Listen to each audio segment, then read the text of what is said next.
Bonjour, aujourd'hui je vais vous donner des exemples pour résoudre des équations exponentielles qu'on qualifie de simples. On en verra de deux types. Petit rappel, une équation exponentielle, c'est une équation où l'inconnu, le x, est à l'exposant. Donc ça c'est une nouveauté pour vous. Et on va d'abord s'intéresser aux équations qui peuvent se ramener à la forme a égale expression 1. Donc vous avez la base ici, c'est A. Et de l'autre côté de l'égalité, vous avez la même base, c'est ça qui est important, égale expression 2. Et quand vous arrivez à ce genre d'équation, eh bien ça veut dire que les exposants des deux côtés sont égaux. La fonction, je vous le rappelle, exponentielle étant bijective, forcément que si a puissance x égale a puissance y, ça veut dire que x est égal à y. Alors le plus simple ici, c'est de vous donner un exemple. Le premier exemple qu'on va trouver, que je vais résoudre avec vous, c'est 49 à la puissance 3x est égal à 7 à la puissance x plus 1. Donc on n'est pas tout à fait dans le cas a puissance quelque chose égale a puissance quelque chose. Donc la première chose qu'on doit faire, c'est que il faut avoir la même base. Donc d'un côté on a 49, de l'autre côté on a 7, mais on sait que 49 c'est en fait 7 au carré. Donc on peut écrire 7 au carré puissance 3x égale 7x plus 1. Par les propriétés des puissances, on sait qu'il faut multiplier, quand on a 7 au carré puissance 3x, il faut multiplier les exposants, ça va faire 7 puissance 6x égale 7 puissance x plus 1. Dans ce cas-là, alors on peut indiquer, une fois qu'on en est là, on a cette égalité si les exposants sont égaux. Donc je dois résoudre en fait cette petite équation. Et cette petite équation, je vais mettre tous les x d'un côté, il va en avoir 5, est égal à 1. Donc ça veut dire que x est égal à 1 cinquième. Et on n'oublie pas de mettre toujours l'ensemble solution s égale 1 cinquième. Deuxième exemple qui se ramène à ce type d'équation exponentielle, c'est l'équation, on va remonter un petit peu, voilà, 2 qui va être 5 puissance x plus 2 fois 25 à la puissance moins x est égal à 625. Donc le but du jeu toujours, c'est d'avoir une exponentielle à gauche est égale à une exponentielle à droite, et ces deux exponentielles doivent être de même base. Donc ici on a des bases de 5, 25, 625.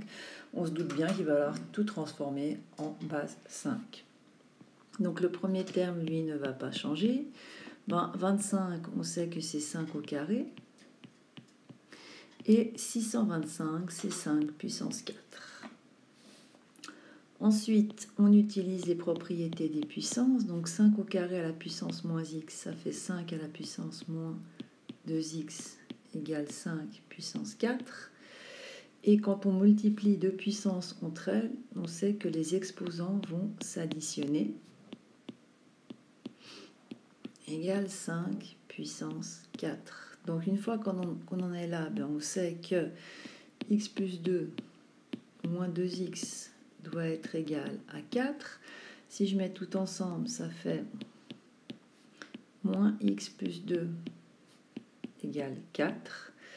Et là, je trouve que x est égal à moins 2. Si, je vous rappelle que quand on résout une équation, on peut toujours vérifier. Si on remplace x égale moins 2 dans l'équation de départ, on va avoir 5 puissance moins 2 plus 2 fois 25 à la puissance moins 2 est égal à 625. On se demande si c'est juste.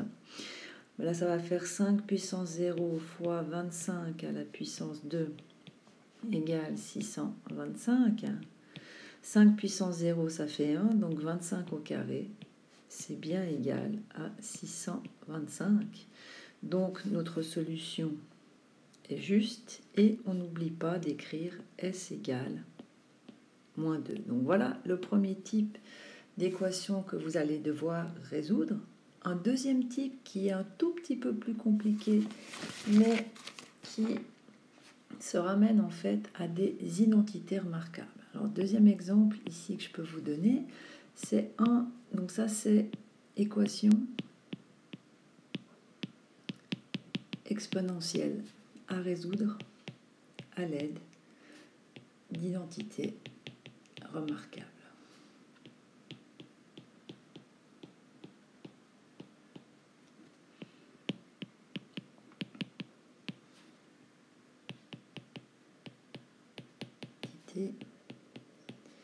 Remarquable. On va prendre tout de suite un exemple parce que c'est plus facile de travailler sur des exemples. Donc l'exemple que je vous propose ici, c'est 1/25e à la puissance x moins 4 fois 1/5e de x moins 5 est égal à 0. Donc là, la grosse différence par rapport aux exemples d'avant, c'est que vous avez trois termes. Ces trois termes sont séparés par des soustractions et il ne sera pas possible d'arriver à écrire 5 puissance quelque chose égale 5 puissance quelque chose. Donc là, il faut résoudre autrement. Alors, ce qu'on remarque, c'est que 1/25e, c'est en fait 1/5e au carré. Ça ne change rien. Et le moins 5, on va le garder. Donc, quand on a trois termes, on peut se douter qu'il y a une identité remarquable derrière. Et ce qu'il faut voir ici, c'est que le premier terme, je peux l'écrire comme 1/5e à la puissance x, le tout au carré, moins 4 fois 1/5e de x, moins 5 égale 0. Donc, si on pose pour CD y égale 1/5e à la puissance x, mon équation, elle peut se réécrire comme y au carré, moins 4 fois y, moins 5 égale 0. Et là, on reconnaît bien une identité remarquable, puisqu'on peut factoriser, c'est la troisième, c'est y moins 5 fois y plus 1 égale 0. Donc ça, c'est vrai, si et seulement si y égale 5, pour annuler la première parenthèse ou premier facteur, et y égale moins 1 pour le deuxième facteur. Mais moi, ce que je cherche, c'est pas y, c'est le x. Donc y, je sais que c'est 1/5e puissance x doit être égal à 5, ou 1/5e puissance x doit être égal à moins 1. Bon, ici, c'est pas très difficile, il faut juste se souvenir que 5, c'est 1/5e à la puissance moins 1. Et ici, ça, c'est impossible, parce que le résultat d'une puissance est toujours plus grand que 0. On n'a aucun nombre élevé un nombre positif élevé à une certaine puissance qui peut être plus petit que 0 pour tout x. Donc, pour celle-ci, il nous reste finalement x égale moins 1. Et donc, la solution de cette équation, c'est moins 1. Voilà, donc avec ces explications, vous devriez être capable de faire dans votre théorie l'exercice 6.